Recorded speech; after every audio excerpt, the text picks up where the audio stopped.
Ale. Bueno, bienvenidos, buenas tardes a todas y a todas. Eh, em, Vamos a presentar a los compañeros Maru Míguez y Ariel Renedo desde la Red de Educadores de Zona Norte, que están pensando en ampliarla. Y quien les habla, Alejandra Macarone de la Secretaría de Educación y Cultura de Vicente López. Pensamos en esta idea de llevar a cabo un ciclo de entrevistas, voces que importan, donde la idea es un poquito recoger las inquietudes, las preguntas de estudiantes, docentes, aportes de profesionales, investigadores, ponerlas en diálogo y pensar y repensar esto que nos interesa tanto a todos, que tiene que ver con el derecho a la educación. Así que bueno, fundamentalmente la idea es llevar estos encuentros una vez por mes con distintas temáticas, Juan, me y parece que nos va a estaba. contar un poquito Maru cómo vamos a estar trabajando hoy. Bueno, buenas tardes a todos, a todas, a todes. No se escucha Gracias nada. Alejandra por la presentación.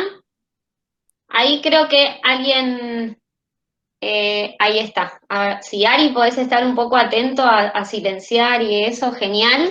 Sobre todo porque, bueno, para darles la bienvenida, les contamos que la idea de este ciclo es que quede grabado, porque a partir del trabajo territorial virtual que podemos llamar en este contexto, pero a partir de las dudas, inquietudes, preguntas de docentes y estudiantes, en este caso en particular, de la educación de jóvenes y adultos y adultas, es que pensamos esta entrevista para el día de hoy, y tiene que ver justamente con, digamos, que quede grabado, tiene que ver con la posibilidad de replicar y de poder compartir este video a aquellas personas que no pudieron estar hoy presentes. La verdad que la tecnología, si bien tiene estas cuestiones de que se nos cae, vuelve, va, también tiene la posibilidad que se puede replicar, que puede quedar grabado y podemos tener una memoria y testimonio de nuestras preocupaciones en esta coyuntura para pensar en nuevos desafíos. En este caso, como les contaba Alejandra, es un ciclo de entrevistas. Nosotras lo pensamos más o menos con la duración de una hora y cuarto. La dinámica es la de preguntas que vamos a hacerle a las entrevistadas, en este caso a Alicia y a Silvia, y ustedes pueden participar a través del chat del Meet. Ariel nos va a estar ayudando a recoger esos interrogantes que puedan tener, y luego hacia el final nosotras los vamos a vehiculizar para que las entrevistadas puedan contestarnos, ¿sí? Bien. Entonces, les cuento esto porque para que puedan, por favor, participar en el chat, dado que esa va a ser la modalidad de este ciclo de entrevistas. Comienzo presentando a nuestras referentes del día de hoy, que tienen que ver con una temática que es la educación de jóvenes y adultos, y adultas y adultos y adultas mayores. Por eso pensamos en dos referentes, por supuesto en Silvia Vilta, que es la directora de Educación de Jóvenes, Adultos, Adultas y Adultos Mayores de la Dirección General de Cultura y Educación. Y además, por supuesto, es educadora y comunicadora popular. Y Alicia Villa, que es profesora en Ciencias de la Educación, es doctora en Ciencias Sociales, investigadora principal SIC, docente de la Universidad de La Plata, coordina el equipo pedagógico de la Escuela de Oficios de esta universidad y es militante, por supuesto, de la educación pública. Estas son las presentaciones, son nuestras compañeras que nos van a acompañar hoy. Así que, Ale, te paso la palabra para que podamos iniciar la entrevista. Bueno, gracias Silvia y Alicia por la generosidad de estar este sábado a la tarde con nosotros. Y bueno, nosotros, entre las preguntas que recogimos y estuvimos viendo, Es como que siempre, bueno, la educación de jóvenes, adultos, ha tenido siempre una capacidad de innovación muy importante, ¿no? De pensar los espacios de las aulas y las escuelas en un sentido más amplio, no desde los dispositivos por ahí más tradicionales, pensarlo desde las sociedades de fomento, los centros culturales, distintos espacios donde sea posible la educación, y también bastante ampliación en lo que tiene que ver con la caja curricular, la tradicional, porque siempre ha pensado una cuestión partiendo de los intereses, partiendo desde una mirada más interdisciplinaria. Sin embargo, la pandemia nos... Perdón, pero no se escucha bien. No sé si no se escucha bien. No sé si a todos les pasa, pero a mí... ¿Vos, Maru, me escuchás? Te escucho un poco bajo. ¿Podrás subir el micrófono de la compu? Se entrecorta un poco, Alejandra. ¿Ahí? ¿Ahí se escucha? Si no, saco la cámara. Se escucha bajito, pero un poco mejor. Bien. En ese sentido, la pandemia creo que nos ha puesto en desafío y en pensar nuevas cuestiones a todas y a todos. Quería preguntarles a ambas, en relación de este contexto de pandemia, qué desafíos, qué problemáticas y qué experiencias significativas han recogido en estos tiempos, porque también es cierto que se han empezado a dar experiencias pedagógicas muy interesantes en relación a esto que tiene que ver con la pandemia y seguir garantizando el derecho a la educación.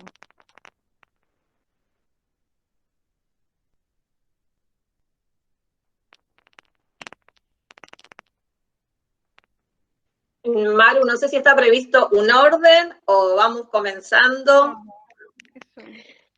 Sí, Silvia, la idea es que puedan responder esta pregunta que es en común a ustedes dos en breves minutos, 5 minutos, 6. Podés empezar, Silvia. Bueno, bárbaro, gracias, Maru. Bueno, buenas tardes, compañeras, compañeros, compañeres. Una alegría poder encontrarme y encontrarnos, abrazarnos de manera virtual. Venimos recorriendo un camino de organización, de resistencia, de lucha muy largo, ¿no? Aquí hay compañeros con quienes nos encontramos a lo largo de estos años en muchísimas oportunidades y creo que sabemos estar a las alturas de lo que la época, la etapa histórica, este momento histórico nos reclama. Este tipo de encuentros los tenemos que poder inscribir en lo que deben ser. Son encuentros, me parece que tienen que servir como estas bases que nos permitan seguir instalando el debate y la discusión de un modelo de educación popular que concurra a sostener un modelo y un proyecto de país que se oponga definitivamente y contundentemente a los modelos de derecha, que nosotros tenemos que poder situar estos debates en el momento en el que nos encontramos, que son momentos de fuerte disputa del sentido, y que todo lo que podamos construir como educadoras y como educadores tiene que aportar a eso, tiene que aportar a esa disputa y a ese debate y a esta batalla cultural permanente de siglos en la que nos encontramos, ¿no? Un momento, podríamos decir, en el que nos preguntan a veces, bueno, ¿qué pasa con la modalidad? Y creo que eso hay que ponerlo en un marco mayor, ¿no? Porque la tragedia que estamos atravesando, me parece que se puede ya categorizar como una tragedia, no es una tragedia de la modalidad de jóvenes y adultos, es una tragedia de los pueblos, es una tragedia de nuestro pueblo. En ese sentido, nosotros estamos acostumbrados a atravesar muchas tragedias. Como pueblo hemos pasado históricamente desde la colonización, vaya si fue tragedia. todo el proceso de invasión y de colonización de nuestra América Latina. Hemos pasado dictaduras, hemos pasado neoliberalismo, hemos pasado gobiernos de derecha, y estamos pasando en este momento una pandemia que lo que está haciendo es poner en debate el paradigma, ¿no? ¿Cuál es el paradigma de esta época que tiene que estar vigente, y cuál es el paradigma sobre el cual tenemos que construir y mirarnos? Y ahí creo que en términos políticos podemos plantearnos, obviamente siempre hay paradigmas en disputa, ¿no? Y nosotros adherimos fuertemente al que tiene que ver con el cuidado de la vida, el cuidado de las personas.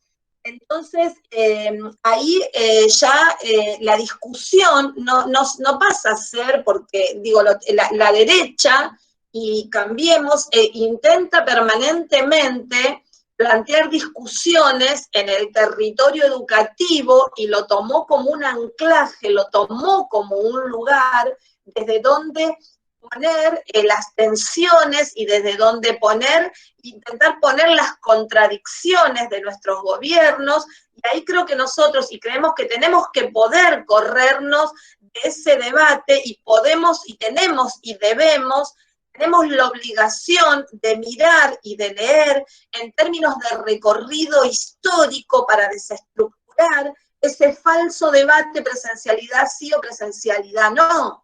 Porque nosotros hoy tenemos en nuestro país aproximadamente 10 millones de personas en nuestro país en situación de analfabetismo, en situación de primaria y secundaria incompleta, y eso no es el resultado de que no haya habido presencialidad en las escuelas, porque esos 10 millones vienen de años en los que la presencialidad era absoluta.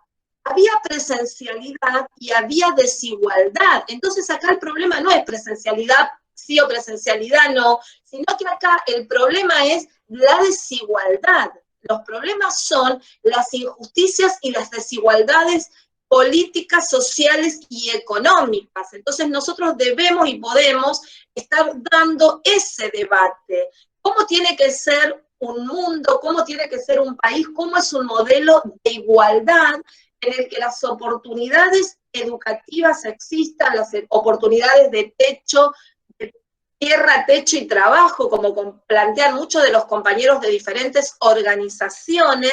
Entonces, desde ese lugar se tienen que inscribir, me parece, nos parece, el debate, y es desde donde quienes militamos la educación, quienes nos consideramos militantes de lo educativo, tenemos que poder contribuir a que todo esto vaya formando parte de la agenda de discusión. ¿Cuáles son esas desigualdades históricas? ¿Cuáles son esas desigualdades estructurales? ¿Y cuáles son las nuevas desigualdades que genera la pandemia, no todas las ha generado la pandemia, simplemente las ha develado, las ha puesto sobre la mesa? Hay otras que se generaron que son las que tienen que ver con lo que ya venimos planteando, las que están relacionadas con la conectividad, las que están relacionadas con el acceso a dispositivos, pero hay otras que son históricas y de las que debemos y tenemos que hacernos responsables. Entonces creo que como un primer punto de partida para introducirnos en este debate, me interesa señalar estas cuestiones, ¿no? Y luego sí, empezar a recuperar y a empezar a meternos en lo que está pasando en este momento en el que la escena educativa es otra. Hay otra escena educativa en donde enseñar y aprender ya no ocurre en eso que a nosotros nos gusta tanto, es el territorio concreto, eso que nos apasiona, nos enamora, que nos llama, eso que extrañamos tanto, el juntarnos en el aula, el juntarnos en la sociedad de fomento, el juntarnos en una biblioteca, en un local partidario, por supuesto, porque no le tenemos miedo, no nos asusta, y no renegamos que la educación se pueda desplegar en toda esa hermosa y bella geografía que son las construcciones políticas territoriales. Entonces ahí no es ese lugar en el que hoy podamos estar, pero no es el lugar que hemos abandonado. Creo que es un lugar en el que estamos más presentes que nunca. Bueno, por ahí tomando un poco el guante de lo que dice Silvia, también agradecerle a Maru, a Alejandra, a los compañeras y compañeros la invitación para compartir este sábado a la tarde, que haya 85 personas, me dice acá el Meet, escuchándonos y compartiendo una tarde, me parece que pone que es un cachetazo a muchas de las cosas que dice la derecha, ¿no? Que planteaba recién Silvia respecto de los docentes, de que los docentes no quieren trabajar, de que son todos unos fracasados que cayeron en la docencia pública y toda esta serie de cosas. Me parece que lo que estamos haciendo hoy es una demostración que contradice esas afirmaciones, y que me parece que como responsables de la educación pública y como comunicadoras y comunicadores populares tenemos que visibilizar fuertemente, comprometernos, que estas cosas están pasando, ¿no?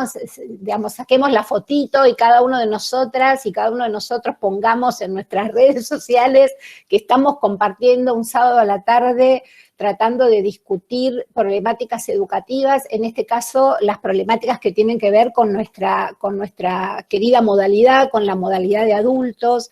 Yo siempre digo que hay que prestar mucha atención cuando se habla de nuestra modalidad, porque a veces hablar de la educación de adultas y adultos es un eufemismo para hablar de la educación de los sectores populares que por muchísimas razones de política estructural y de desigualdades persistentes, como planteaba Silvia, pero también por muchas razones internas de la organización de nuestro propio sistema educativo y de las escuelas primarias y secundarias tradicionales, muchas de nuestras compañeras y compañeros terminan viniendo a educarse a la educación de adultos, a la modalidad de adultos. Y entonces, bueno, me parece que es importante juntarnos, revalorizarnos y ver quiénes somos los que estamos un poco en este desafío, pero sobre todo los que estamos pensando en el desafío de la educación de adultos y adultas desde una mirada no compensatoria, desde una mirada bueno, es una política focalizada para un grupo social que no pudo o que no tuvo oportunidades o que no se esforzó lo suficiente en un momento, sino mirarla realmente desde una perspectiva de educación popular, donde estamos pensando en cómo los adultos, las adultas, los jóvenes adultos y los adultos mayores que concurren a nuestra modalidad están pensando en la educación porque están haciendo una apuesta a la vida y porque sobre todo están construyendo un futuro de vida, están construyendo un proyecto a futuro que les permita el pasaje por nuestra modalidad, poder hacer otras cosas con su vida, poder torcer su destino más allá de las situaciones estructurales en las que viven y las situaciones de vulneración a las que son sometidos continuamente, y que, como bien decía Silvia, no tienen que ver no hay que analizarlas en el corto plazo de la coyuntura de la pandemia, sino que hay que analizarlas en el largo plazo de los 4 años de las políticas del PRO, y de lo que significó las políticas de Vidal, de Sanchezini, de todo un conjunto de personas que podríamos nombrar en el despojo de la provincia de Buenos Aires, en la mirada extractivista que han tenido sobre el país y la provincia, sino también en un proceso mucho más largo que se inició con la dictadura militar en el 76, y que toda esa gran movida histórica de la educación de adultos en el 73, 74, con las campañas de alfabetización, con un montón de movimientos que tuvieron que ver con pensar realmente en la educación del pueblo, se fueron borrando y se fueron perdiendo también un poco de la historia de la educación de adultos. En general, nosotros en este contexto de pandemia siempre venimos hablando de que, o escuchamos que muchas personas dicen, bueno, la educación estaba en crisis y entonces ahora estamos en mayor crisis. Y también está quien ingenuamente dice, bueno, toda crisis lleva una oportunidad. Pero hasta que la oportunidad llega, la crisis es una crisis y hay que cambiar esa crisis. Y los compañeros y compañeras, todos nosotros los que estamos aquí, no tenemos las mismas posibilidades de cambiar esta crisis. No tenemos la misma manera de cambiar la comida sobre la mesa todos los días, el frío que se está viniendo, la intemperie, las posibilidades de conectividad o no conectividad para poder estudiar, la situación donde la vulneración o quienes están vulnerados no son solamente los chicos, los niños y las niñas, sino que los adultos y las adultas también estamos vulnerados. Muchos compañeros y compañeras están en alta situación de vulneración y tienen que hacer, y se les exige el cuidado de las infancias que están vulneradas.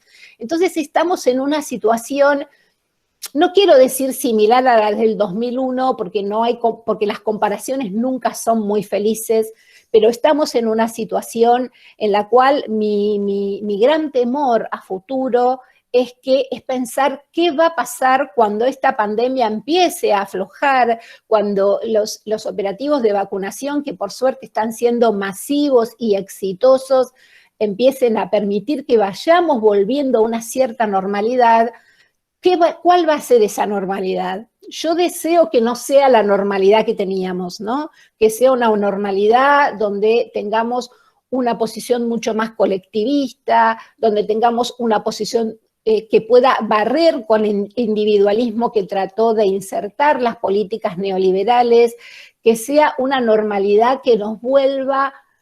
yo siempre digo, no tanto esta palabra que tanto usamos, la empatía, que no nos vuelva tanto empáticos, sino, como yo siempre digo, radicalmente, digamos, practicar una otredad radical, estar radicalmente pendientes de otras y los otros, ¿no? Me parece que hay algunas cuestiones ahí que tenemos que pensar, y que tenemos que pensar, por lo menos las educadoras y los educadores, en términos mucho más soberanos, digamos, ¿no? En volver a pensar cuál es la escena fundante de nuestros sistemas educativos, la escena fundante de nuestra modalidad, tan atravesada por los procesos de colonización, como decía Silvia en algún momento recién, y pensar realmente en que hasta los aspectos tecnológicos que nosotros hemos tenido que desarrollar en estos últimos tiempos también han puesto en tensión la posibilidad de construir una soberanía pedagógica. Entonces, como para empezar, me gustaría plantear esta cuestión, ¿no? Instalarnos en tratar de entender la crisis, tratar de entender que las oportunidades van a venir en algún momento también. Ustedes saben que la palabra crisis en chino se compone, se denomina como wei he. Wei quiere decir peligro y he quiere decir oportunidad, ¿no? O sea que la palabra, si miramos los dibujitos en chino, esa palabra contiene esos dos dibujitos, el dibujito del peligro y el de la oportunidad. Pero me gustaría pensar que tenemos que pararnos en la crisis porque hay que resolverla. Las crisis se resuelven en los gobiernos nacionales y populares, no se resuelven con la teoría del derrame. Y las oportunidades, los únicos que crean oportunidades son los gobiernos nacionales y populares, no los otros gobiernos que nos han tocado vivir, ¿no? Por ahí para empezar a poner alguna cosita. Buenísimo, gracias Alicia. Esta pregunta es para Silvia.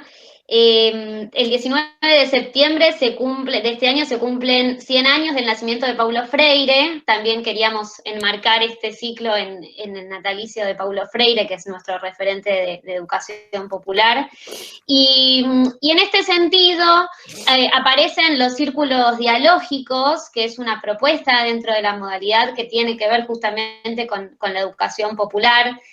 Bueno, ya desde Mari Sánchez, por supuesto que también la nombramos porque siempre está presente para todos y todas las educadoras populares, y Silvia como referente también de este espacio. Queríamos que nos cuentes un poco esta propuesta, que lo que busca, me imagino que es esto, ¿no? Poder generar propuestas articuladas entre docentes, estudiantes, para poder llevar adelante y sostener las trayectorias educativas de nuestros y nuestras estudiantes. Silvia. Bueno, nosotros pensamos la propuesta de los círculos dialógicos inscrita en una concepción de educación popular. Una educación popular totalmente diferente a la que plantea el gran Sarmiento. Sabemos que Sarmiento era un admirador del modelo europeo, estaba maravillado. En materia educativa se fascinaba mucho con el modelo norteamericano, ¿no? Por eso es que trajo a las maestras, fue en busca de las maestras y trae a las maestras a nuestro país, con las que organiza la Escuela Nacional de Paraná en un primer momento. Bueno, en ese modelo y ese concepto, porque hay libros que hablan, bueno, de Sarmiento como un adherente a la educación popular. Claro que para él la educación popular era sin los indios y sin los negros. Entonces, nosotros, además de esto que plantea Maru, de reconocernos fuertemente en las ideas de Freire, creo que nos vamos mucho más atrás y nos reconocemos en Simón Rodríguez, que nos reconocemos en las experiencias de Cuba, en las experiencias de Nicaragua, en todas esas experiencias, en las experiencias de Venezuela. Nos reconocemos en las alfabetizadoras y los alfabetizadores de los años 60, de los años 70, las compañeras y los compañeros detenidos, desaparecidos y asesinados. En esas huellas nos miramos, ahí nos reconocemos. Ese es nuestro espejo. Es un espejo que se ha consolidado en los últimos años a través de la presencia, fundamentalmente en la provincia de Buenos Aires, de muchísimos colectivos que militan lo que entendemos por educación popular. Y ahí, como simplificando un poquito, porque no podríamos hoy desarrollar todo lo que entendemos por educación popular, esa educación a favor del pueblo, es una educación que se define centralmente como a favor de nuestro pueblo, que se define además desde el desafío que tenemos como educadoras y como educadores de trabajar proyectos y propuestas educativas que nos permitan ir pasando de modelos de pensamiento ingenuo a un pensamiento crítico que permita aquellos espacios, aquellos grupos en los que se enseña y que se aprende poder develar cuáles son las razones de las injusticias y las razones de las desigualdades.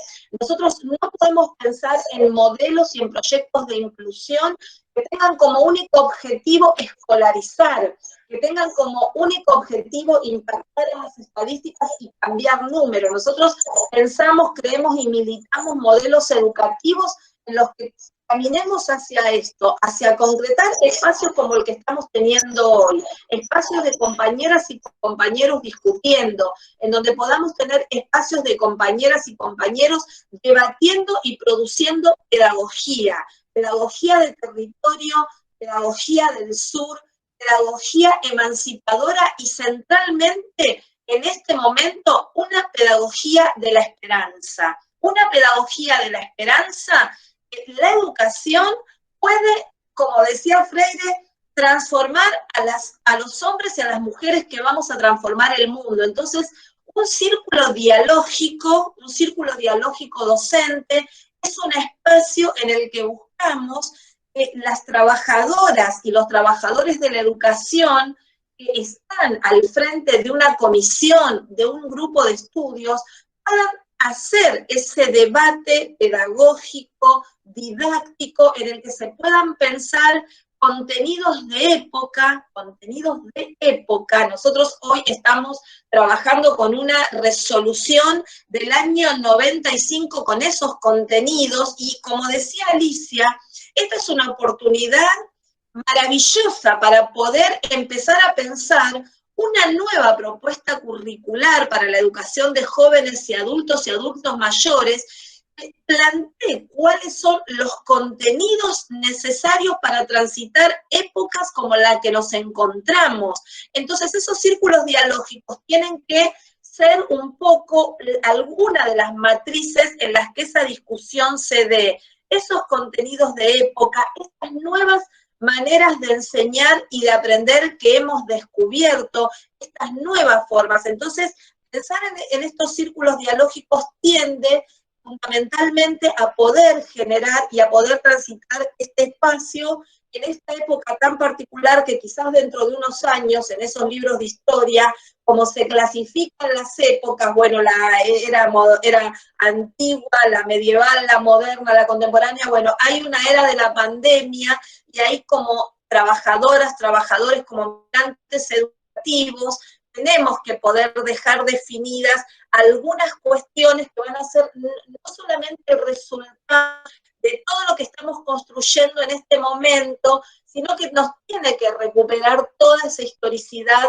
con la que estamos viniendo y estamos atravesando. Y en esto las organizaciones territoriales, las organizaciones políticas, estamos jugando un rol central. Hemos logrado instalar colectivos y discusiones sumamente vitales, los que están vinculados a las diversidades, los que están vinculados a los nuevos derechos, a las nuevas formas de producción, a la soberanía alimentaria, es decir, hay infinidad de temáticas que no pueden estar ausentes en una nueva propuesta y en un nuevo diseño curricular para la educación de jóvenes y adultos, y entonces ahí la apuesta es a un círculo dialógico en el que estos debates tomen encarnadura, lo que se puedan dar, se puedan actualizar y que puedan nutrir para que lo que llegamos a tener no sea una producción académica realizada por fuera de la realidad cotidiana, por fuera de la realidad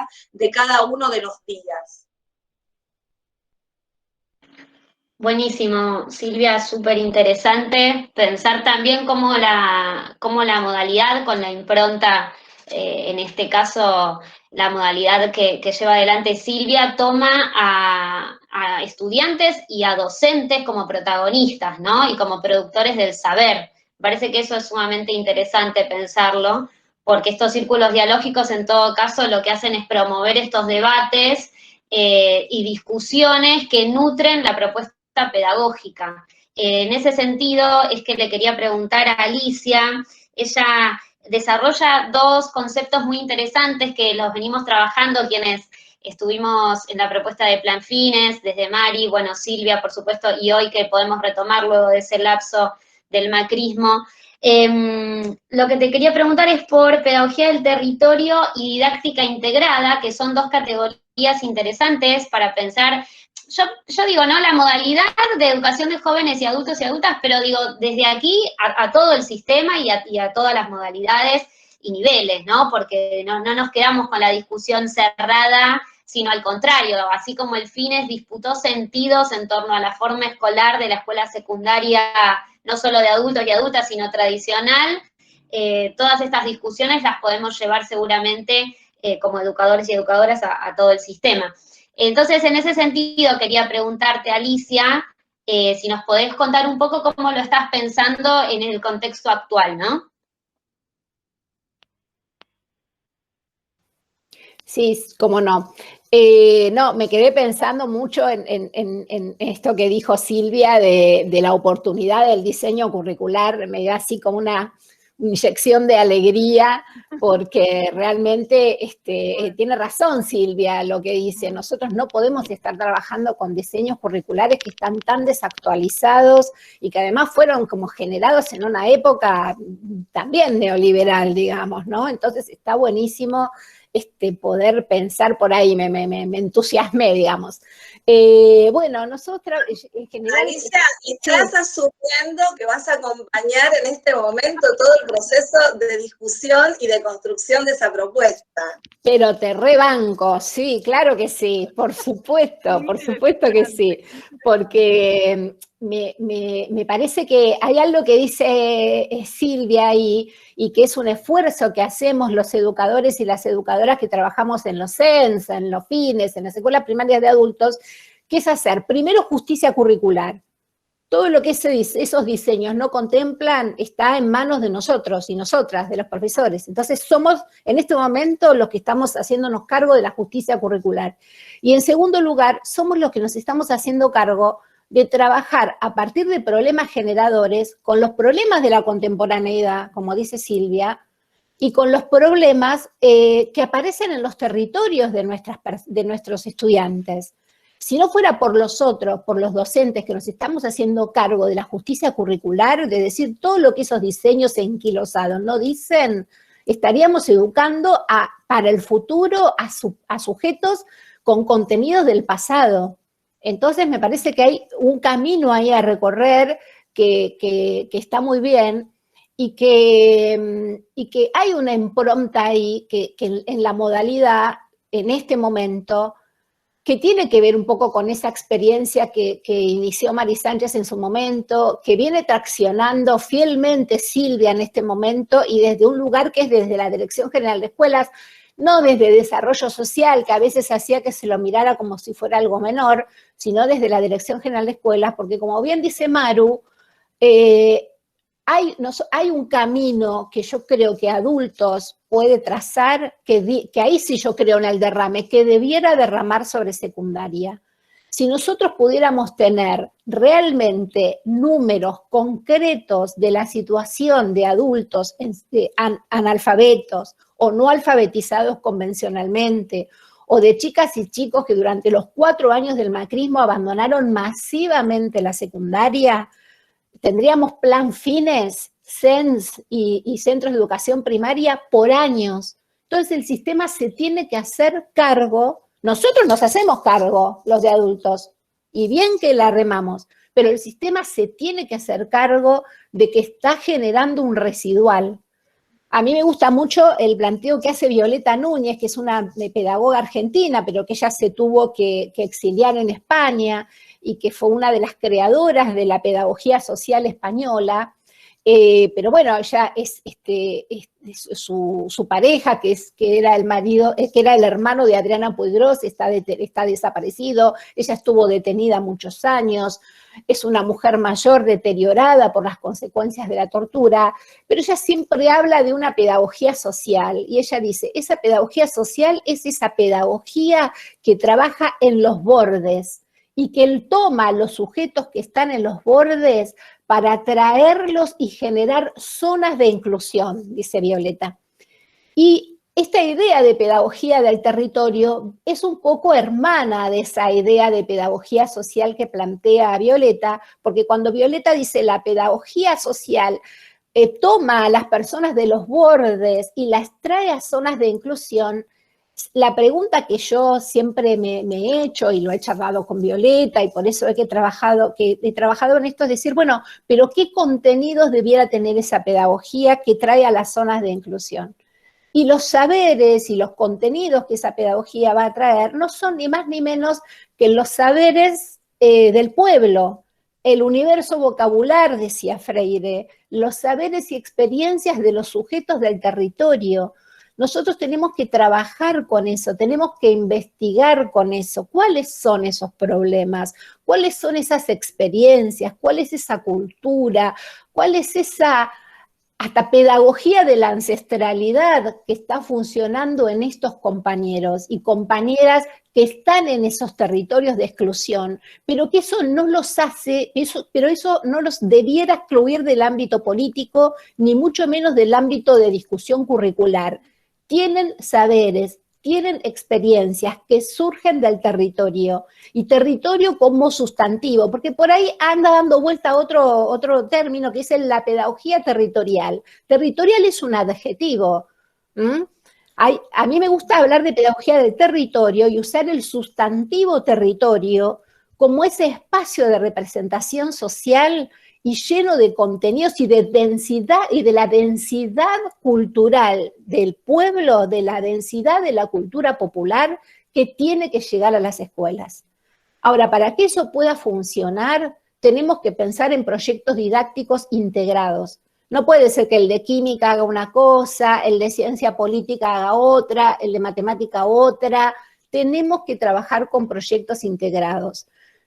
A eso nos referimos con una didáctica integrada, que no sea ni la didáctica del nivel, una didáctica de adultos, ni las didácticas especiales, que sea una didáctica del diálogo, que se construye en el diálogo entre las disciplinas a propósito de los problemas generadores que tiene el territorio.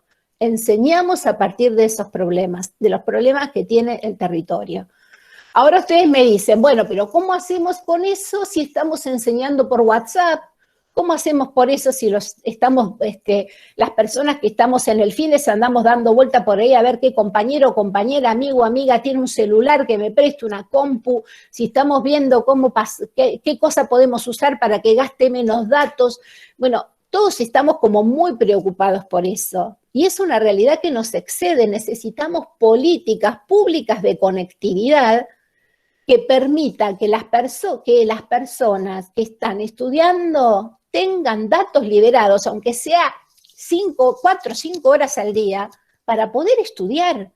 Necesitamos que el Congreso Nacional, que nuestros compañeras y compañeros que nos representan en el Congreso Nacional, luchen por una nueva ley de comunicación, donde educación sea un capítulo de la nueva ley de comunicación.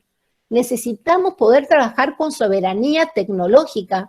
Cuando nosotros usamos las plataformas como Juana Manso, por ejemplo, que es la plataforma del Programa Nacional de Conectividad que tenemos ahora, todos los contenidos, todo lo que nosotros inventamos para trabajar con nuestros estudiantes, todo lo que nuestros estudiantes trabajan, todos los datos, quedan en nuestros servidores, porque el Juana Manso conecta con ARSAT, que es nuestro satélite, que Cristina puso en el aire, no ella, pero bueno, la política, y eso está soberanamente en nuestro país.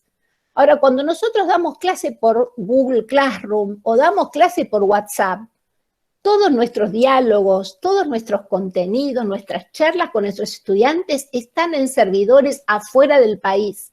Esto no es una tontera, esto es una realidad. Está bien, no nos queda otra. Yo doy clase por WhatsApp, no nos queda otra. Nosotros coordinamos un Fines con un conjunto de compañeras en una agrupación que se llama Patria Compañera aquí en La Plata, y nuestros estudiantes trabajan por WhatsApp. Yo coordino pedagógicamente la escuela de oficio y estamos enseñando oficios por WhatsApp, porque no tenemos otra manera, porque no vamos a dejar a los compañeros en banda sin educación en todos estos años. No vamos a dejar a adultos y adultas sin escolaridad o sin educación en oficios en todos estos años. Lo hacemos, pero sepamos que tenemos que pelear por una nueva ley de medios que incluya un capítulo de educación y que incluya la posibilidad de incorporar todas estas tecnologías y mejores tecnologías, reparto de computadoras, conectividad universal, la conectividad como un derecho. De aquí en más, digamos, tenemos que militar por eso. No lo tenemos y hacemos lo que podemos. Y hemos sido tan creativos que WhatsApp mismo, vieron que WhatsApp pertenece a Facebook, está absolutamente interesado en la experiencia que se está haciendo en América Latina con el uso pedagógico del WhatsApp. Pero sepamos que nosotros tenemos que buscar cómo hacer lo mismo de manera soberana, porque estas tecnologías, esta mixtura entre la presencialidad, que la amamos, como dice Silvia, vino y mechada con la tecnología, vino para quedarse. Entonces me parece que tenemos que instalar ese debate. ¿Cómo trabajamos integradamente entre los profesores para poder enseñar con estas tecnologías? Y cómo nos unimos para pelear por la soberanía tecnológica, que en definitiva va a redundar en la soberanía pedagógica. Bueno, muchas gracias. La pregunta de la boca, te vamos a decir, Alicia, porque era una de las preguntas en relación a esta soberanía pedagógica y cómo el acceso a las herramientas tecnológicas que, digamos, los compañeros habían planteado como para hacerte, así que bueno, nos has adelantado la respuesta. Ale, fíjate si podés tocar el micrófono, porque cuando hablaste otra vez se escuchaba muy bien y ahora otra vez se escucha muy bajo. Así que hay algo ahí que por ahí no está haciendo buen contacto, pero hoy te escuchamos muy claro y ahora se está dificultando. Dale. Ok, no, lo que le decía es que nos había sacado Alicia la pregunta de la boca, porque era una de las preguntas que nos estaban haciendo los compañeros para trasladarle, así que bueno, ha dado respuesta por anticipado. Buenísimo. Bueno, vamos a ir cerrando este encuentro.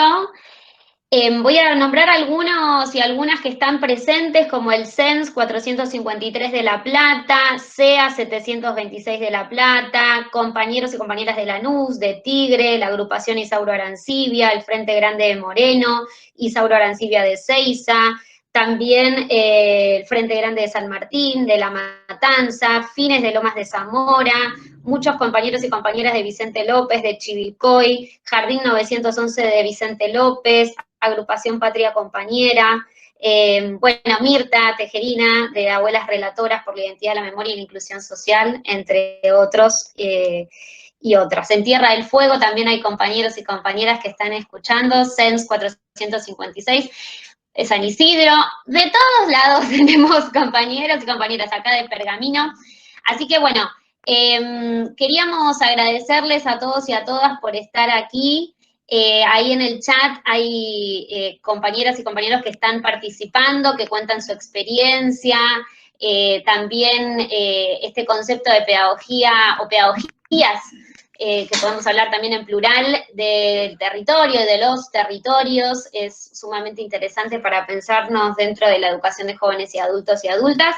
Así que, por mi parte, agradecerles a todos, darles la palabra a Silvia y a Alicia para que cierren, nos digan unas palabritas más y luego cerramos este encuentro.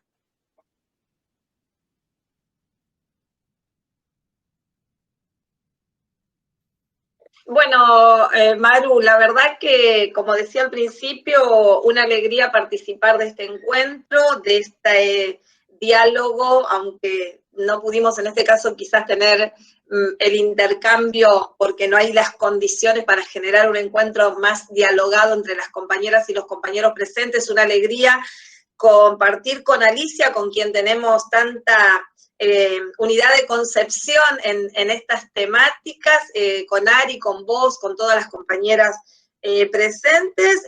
Ya lo decíamos, tuvimos el jueves un encuentro maravilloso con los compañeros de Somos Barrios de Pie, también con la presentación que ellos hicieron de las comisiones del Plan Fines, y es una alegría inmensa que sigamos en esto, que circuló mucho el nombre de Mari está presente, obviamente que Mari está presente, y creo que no solamente está presente, sino que tiene una inmensa felicidad por ver que su objetivo, que lo comentaba al principio cuando el plan Fines y toda la militancia con el plan de alfabetización y todo lo que venimos haciendo, lo empezó a encauzar, y nos empezó a convocar, era esto lo que buscaba y lo que pretendía, que podamos seguir consolidando colectivos de educadoras y de educadores que debaten primeramente política, debate fuertemente político, y creo que Alicia ha planteado líneas muy fuertes. Ahí tenemos nosotros que también tenerlas muy presentes, porque hablar de educación popular no tiene que ver con un romanticismo o con una ingenuidad, sino que hay cuestiones que son fuertemente políticas, ¿no? Y en esto nosotros pertenecemos en muchos de los casos a un proyecto político al que bancamos, por el que peleamos para que volviera, y que también queremos que pueda y que logre saldar deudas históricas. Hay cuestiones que son históricas, problemas y desigualdades históricas, y que esperamos y pretendemos y militamos para que se resuelvan. Entonces, poder decir esto, que hemos logrado avanzar en grandes colectivos de compañeras y compañeros, que tenemos una inmensa capilaridad, y que esto tiene que poder incidir en las agendas de discusión que se lleven adelante en los diferentes ámbitos. Así que bueno, muchas gracias por esta invitación, la verdad que emociona y alienta saber que hay tantas compañeras en territorio que nos encontramos unidas y unidos por estas mismas formas de pensar y de construir educación. Bueno, por mi parte también agradecerles a las compañeras de SUTEBA que estén generando estos espacios y muchos otros espacios que SUTEBA está generando para la modalidad. Tal vez sea el único sindicato en este momento que está tomando como un puntapié la modalidad y cubriendo, con la enorme responsabilidad de cubrir la vacancia que tiene que ver con la capacitación, con los encuentros y todo, así que también agradecimiento y felicitación por esa preocupación que están teniendo. Ojalá haya muchos encuentros como estos en distintos lugares, donde, como decía Silvia, tengamos un tiempito más para intercambiar. Es un momento de unidad. Nosotros sabemos que tenemos muchas dificultades muchas veces para llegar a los territorios, para poder hacer las cosas como nos gustan, por la coyuntura de la pandemia, también por las coyunturas políticas que pueden darse dentro del espacio de recuperación política que estamos dando nosotros en este momento, pero lo importante es la unidad de todos, la unidad del frente de todos, donde nos bancamos entre compañeros más allá de las diferencias, pero que nos estamos bancando entre compañeros porque estamos bancando un proyecto nacional y popular. Necesitamos una Argentina que se ponga de pie.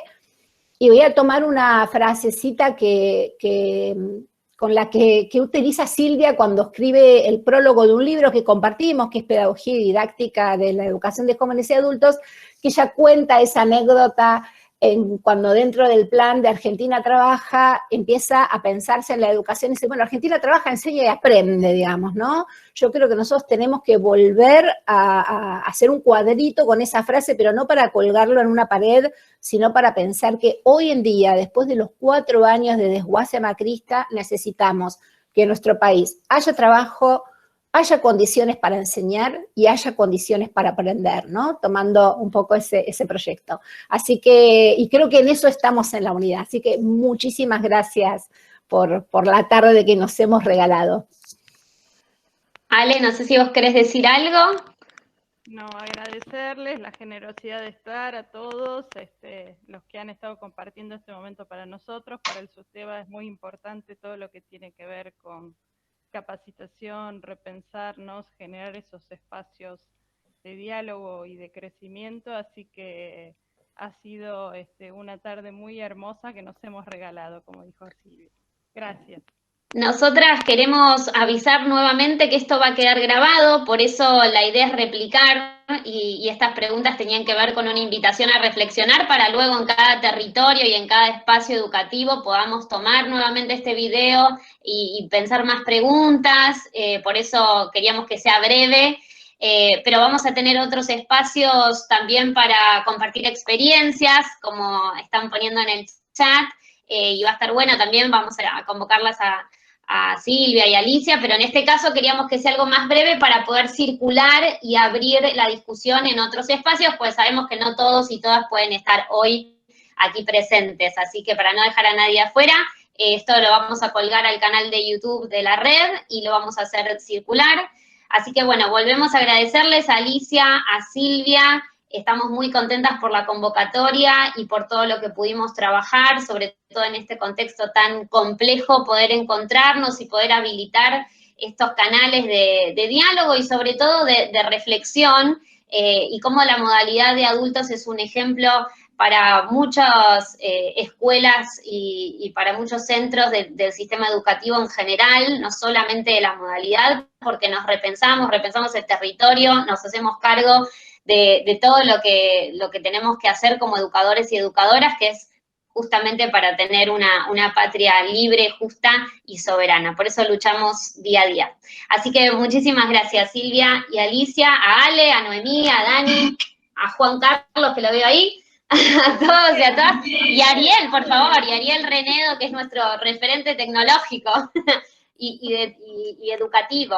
Así que gracias a todos. Un abrazo grande. Hasta la próxima. Le faltó una musiquita de apertura y de cierre. Y la música, el próximo encuentro, invitados. Musicalización del encuentro, Renedo.